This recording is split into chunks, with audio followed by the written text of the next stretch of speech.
Roy stuck to his promise. He quit searching for Beatrice Leap's stepbrother, though it required all the willpower he could muster. One incentive to stay home was the weather. For 3 straight days it stormed. According to the television news, a tropical wave had stalled over southern Florida. 8 to 12 inches of precipitation was expected.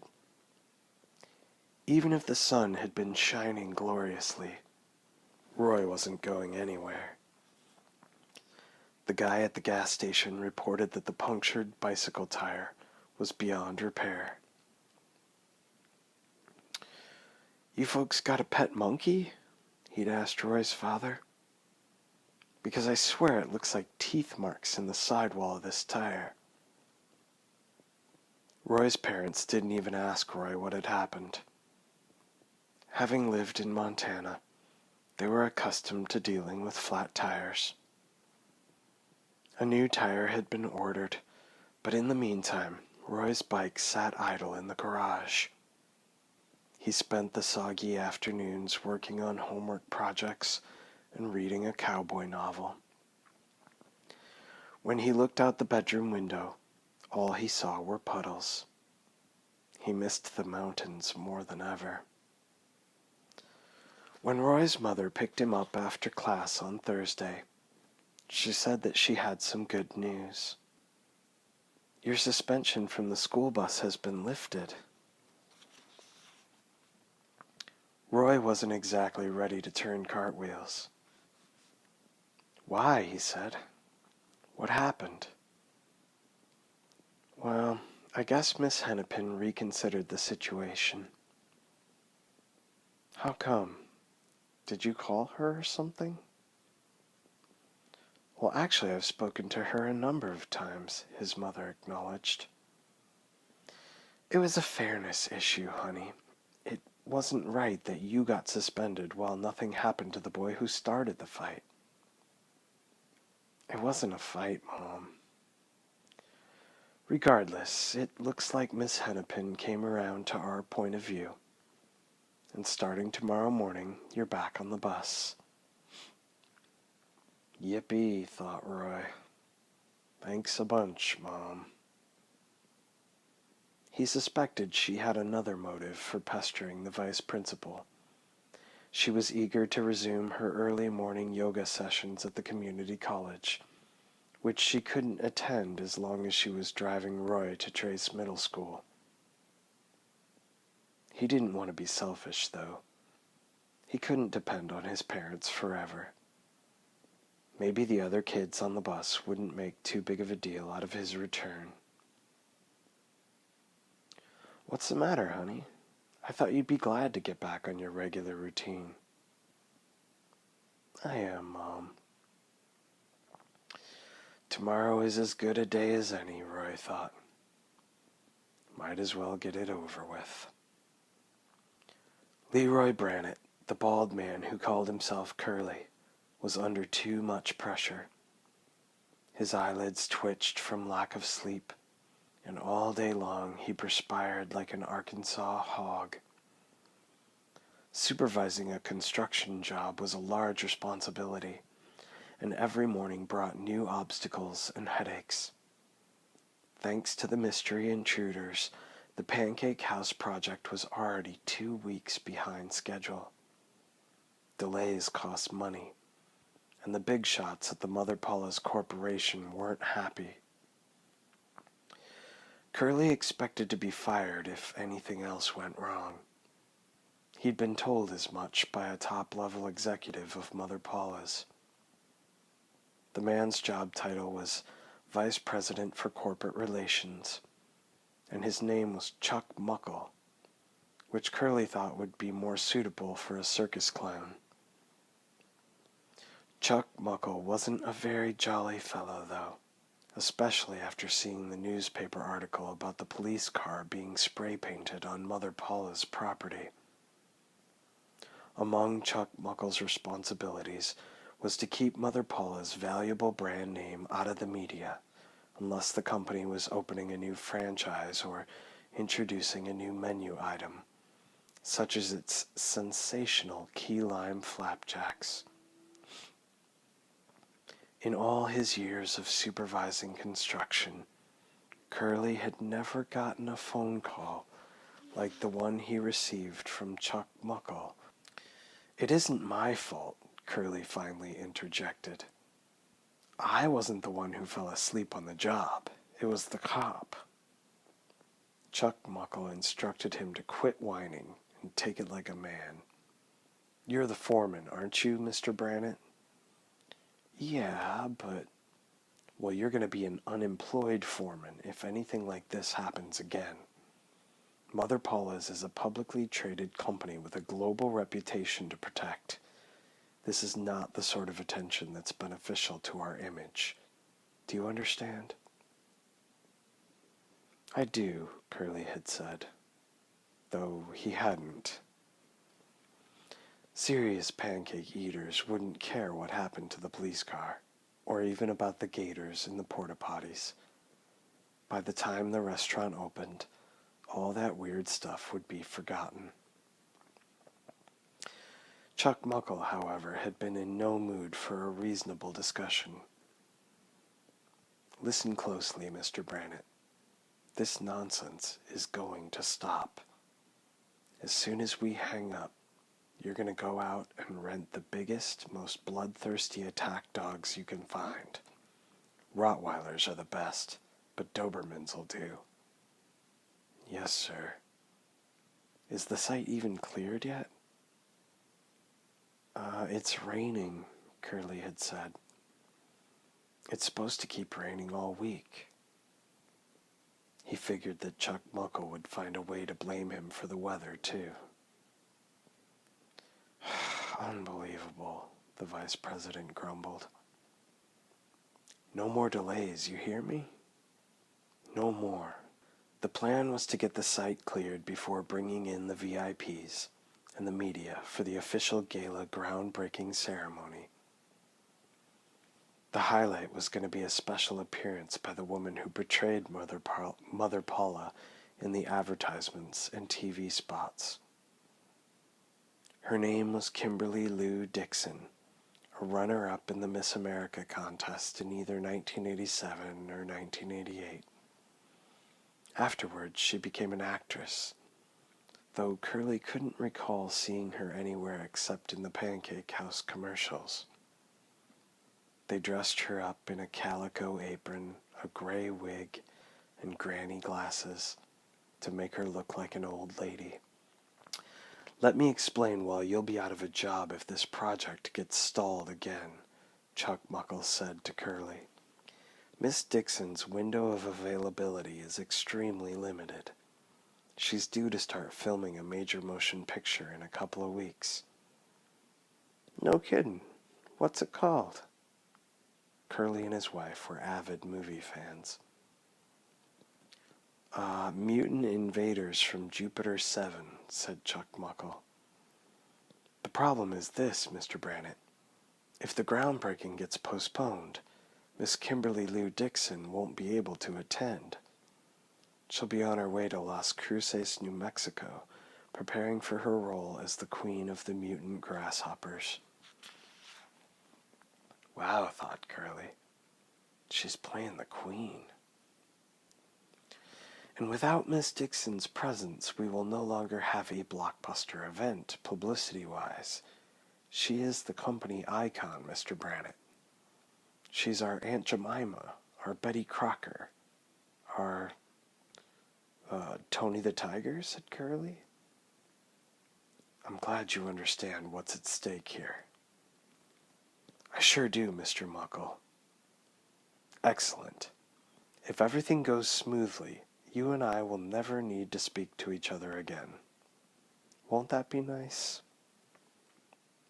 Yes, sir," Curly agreed. The first order of business was erecting a chain-link fence around the construction site. Finding somebody to work in the rain wasn't easy, but Curly eventually hooked up with an outfit in Bonita Springs. Now the fence was finished, and it was only a matter of waiting for the guard dog trainer to arrive. Curly was somewhat nervous. He wasn't really a dog person. In fact, he and his wife had never owned a pet, unless you counted the stray cat that occasionally slept under the back porch. The cat didn't even have a name, which was fine with Curly. He had enough to worry about with the humans in his life. At 4:30, a red truck with a camper top drove up to the trailer. Curly pulled a yellow poncho over his glistening head and stepped out into the endless drizzle. The trainer was a beefy, mustached man who introduced himself as Kalo. He spoke with a foreign accent, the same accent that the German soldiers always had in World War II movies. Curly could hear the dogs barking ferociously in the camper bed, heaving themselves against the truck's tailgate.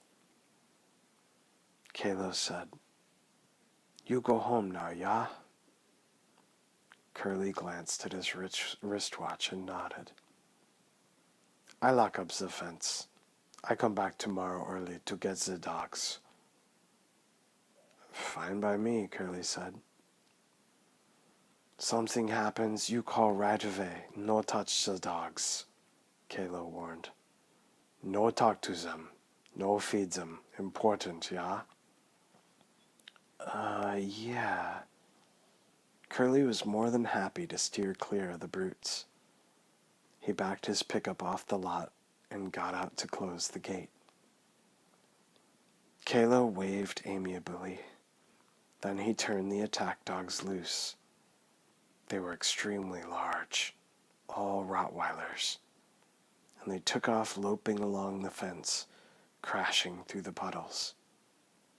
When they got to the gate, all four of them leapt upright against the fence, snarling and snapping at Curly on the other side. Kalo ran up, shouting commands in German. Instantly, the Rottweilers ceased barking and dropped to sitting positions, with their black ears pricking up intently. "Maybe best you go now," Kalo said to Curly. "Do they have names?" Curly asked. "Oh yeah. That one there is Max, that one Klaus, that one Carl, and that big one is Pookie Face." Pookie Face. "Pookie Face," Curly said. "Pookie Face is my precious baby. I brought him all the way from Munich." "They'll be okay in the rain?" Kalo grinned. "They'll be okay even in hurricane. You go home now, don't worry. The dogs, they take care of your problem." As he walked back to his truck, Curly saw that the Rottweilers were watching every move he made. They were panting lightly, and their muzzles were flecked with foamy spittle. Curly figured he finally might get a decent night's sleep. The Vandals didn't stand a chance against 500-odd pounds of dog flesh. They'd have to be insane to jump the fence, Curly thought. Totally out of their minds. The next morning, Roy's mother offered to drop him at the bus on her way to yoga class. Roy said no thanks. The rain had finally let up, and he felt like walking. A fresh breeze was blowing in off the bay, and the tangy salt air tasted good. Seagulls circled overhead, while two ospreys piped at each other in a nest on top of a concrete utility pole.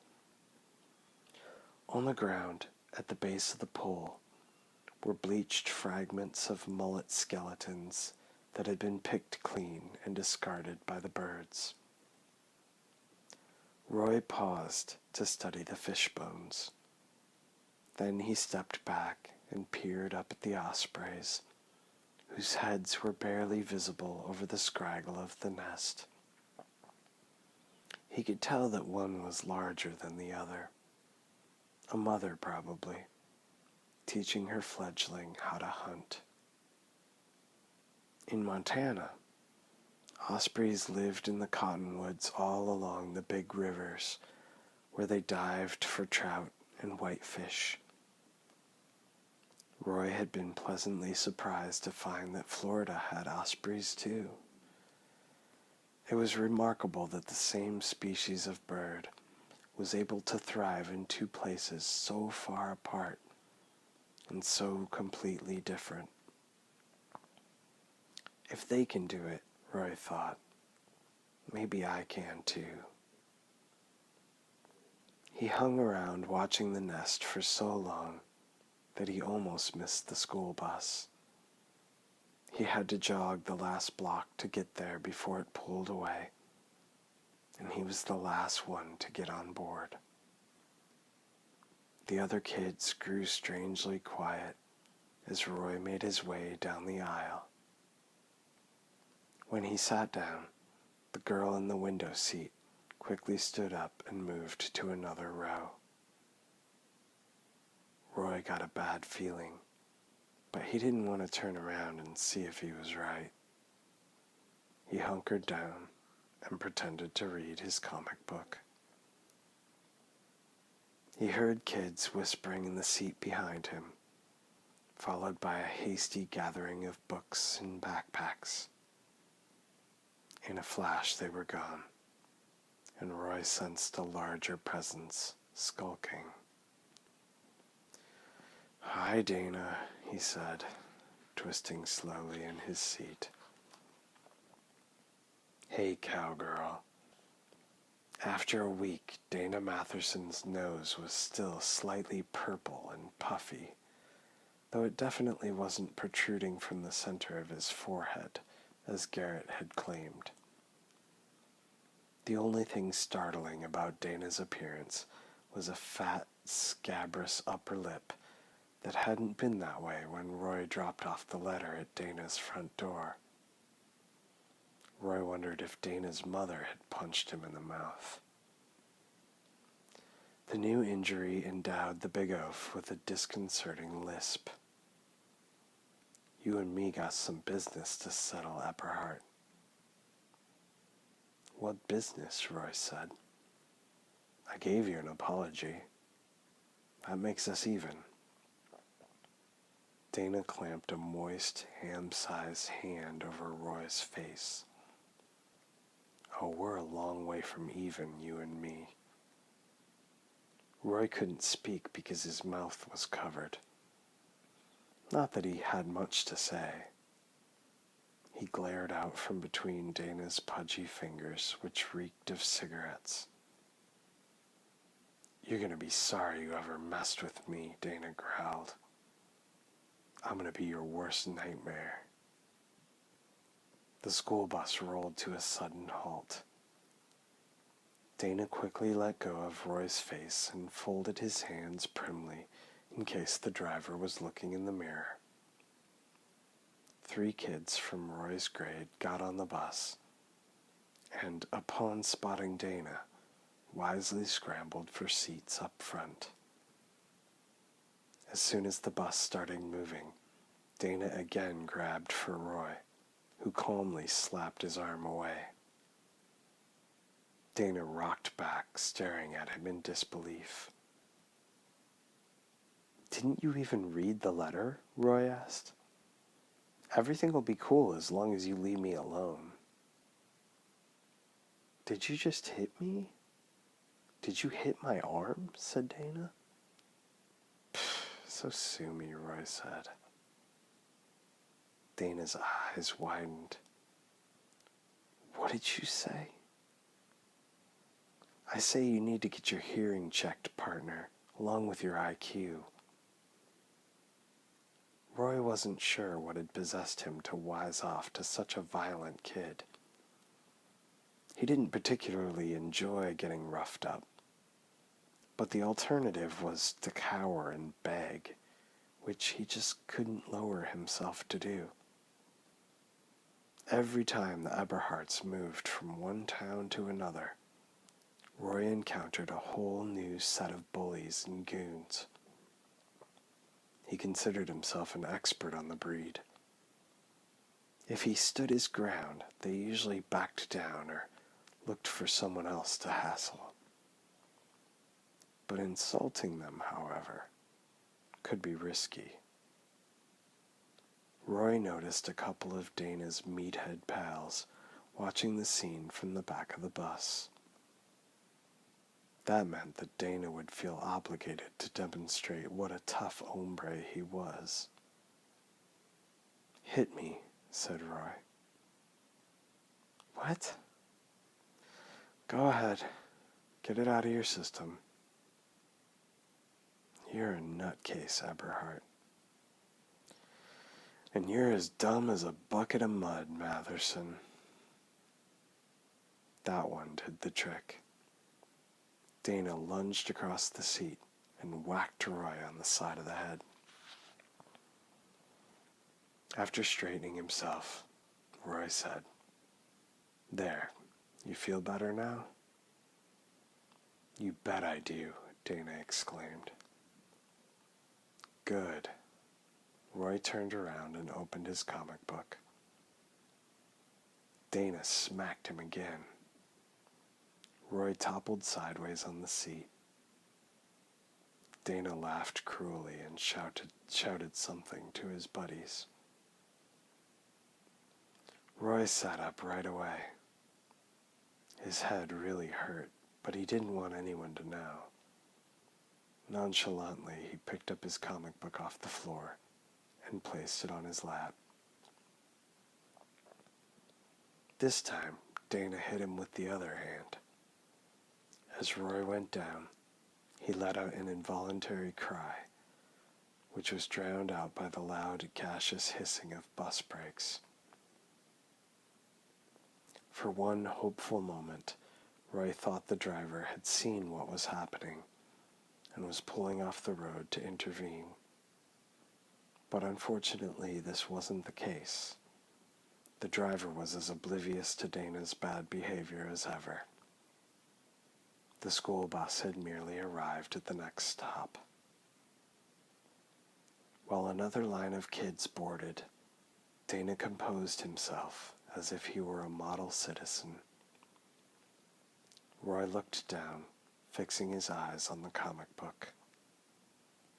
He knew the assault would resume as soon as the bus got rolling, and he braced himself grimly for Dana's next blow. But it never came. For blocks and blocks, Roy sat as rigid as a fence post, waiting to be knocked down once more. Finally, his curiosity got the best of him, and he peeked over his left shoulder. Roy could hardly believe it. Dana was slumped sourly against the window. The dumb goon's fun had been spoiled by one of the kids from the last bus stop, who had been brave enough to sit right next to him. "What are you staring at?" the newcomer snapped at Roy.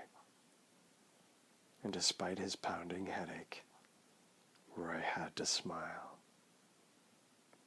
"Hi, Beatrice," he said.